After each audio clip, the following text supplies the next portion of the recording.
It's sort of crazy to think about this. Superheroes didn't punch anybody. They mostly solve puzzles. What's the secret of? What's inside the thing? Will so-and-so figure out that I'm really this guy? They were all very intellectual. And Fantastic Four, they were much more about emotion. The very fact that the Fantastic Four would argue with one another and not get along was just so radically different. Hi, I'm Tom Brevoort, and this is everything you need to know about the Fantastic Four. The first issue of Fantastic Four opens up like a monster movie. You're in a cityscape, and high in the sky, big explosions of smoke go off, and the words, the Fantastic Four, form in the skies above the city. The Fantastic Four, as introduced, are Reed Richards, a brilliant scientist, in his own head a little bit, who becomes Mr. Fantastic. His fiancée is Susan Storm, who was introduced as the Invisible Girl. Her younger brother, Johnny Storm, he is the Human Torch, sort of impulsive and hot-headed and kind of a brat.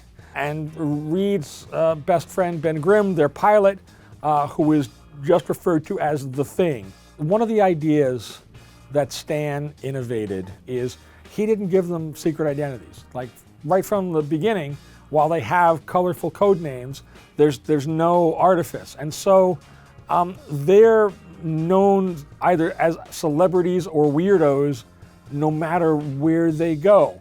And they would go to supermarkets and department stores and bowling alleys. They'd have to take the subway back to the Baxter Building when they were trying to dodge the Molecule Man. They'd interact with people, again, not as big, glorious celebrities, but kind of like colorful weirdos that were in the neighborhood. The earliest villains faced by the Fantastic Four are in sequence. Issue number 1, the Mole Man. Issue number 2, the Shape-Changing Skrulls from Outer Space. Issue number 3, the Hypnotic Miracle Man. Issue number 4, Namor the Submariner. Issue number 5 is Dr. Doom. There are like 640 more that I could do. The FF, they weren't really crime fighters. More often than not, they would get involved in adventures by going somewhere or looking for something or investigating something. And that sort of quest for information and enlightenment and expanding the frontiers of man was really baked into the essence of the series as well, and really reflects that sort of space race era set of values. And nobody was better able to visualize all of those things than Jack Kirby.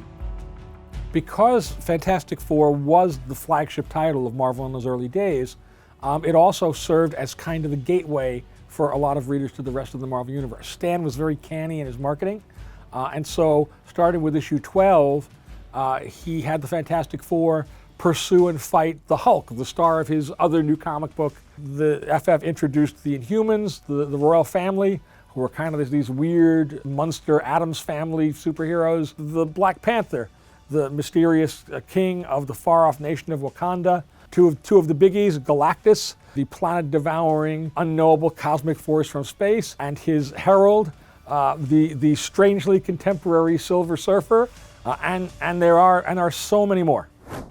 So much of the DNA of what makes Marvel Marvel comes from Fantastic Four, the series. They were the first characters in comics who had personalities.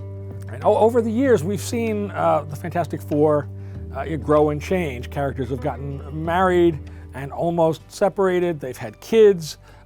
Members have come and gone. The family dynamic has expanded to include a greater range of people. But at its essence, it still remains about them being, a family, and really the first family of Marvel. Fantastic Four World's Greatest Week continues on. Check out Tom Brevoort and Fantastic Four writer Dan Slott in an upcoming episode of Make Me a Hero. Check that out along with all of our fantastic content at marvel.com/Fantastic4Week. We'll see you over there. This is Marvel, your universe.